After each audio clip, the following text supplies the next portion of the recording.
Now, a group of economic heavyweights, including former Treasurer Peta Credlin, former Reserve Bank Governor Bernie Fraser, they're urging the Morrison government to pursue urgent tax reform amid a mountain of pandemic-induced debt and soaring expenditure on health and aged care. It comes as the number of working-age Australians is set to drastically shrink over the coming 4 decades. This is the 4 decades we're all talking about climate change and big money there. By 2060, there'll be just 2.7 workers per retiree, which is down from 4 workers per retiree now. Let's discuss this with the panel. Let's bring them in from Melbourne, business commentator Terry McCrann, and from Sydney, Sky News business editor Ross Greenwood. Honestly, Terry, I tell you, security issues in our region, this massive welfare state we've got now and growing, COVID debt, extraordinary, biggest debt load since the post-war generations, now this climate madness. If we've got fewer taxpayers into the future, how on earth does Australia pay its way?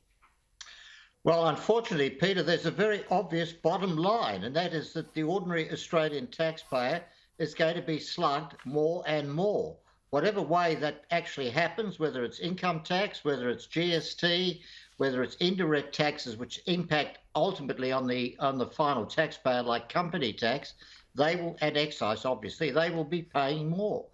Any prospect of tax reform, serious tax reform, real tax reform, was looking very dubious before we got into the COVID mess, before we blew the budget right over the cliff, before we headed for that $1 trillion of debt and budget deficits basically for the rest of our lives. I don't see the budget ever getting back to surplus, even though we will continue to see the governments taking more and more tax revenues from the effects of bracket creep, which will still happen even if inflation remains low, and that's looking extremely dubious as well.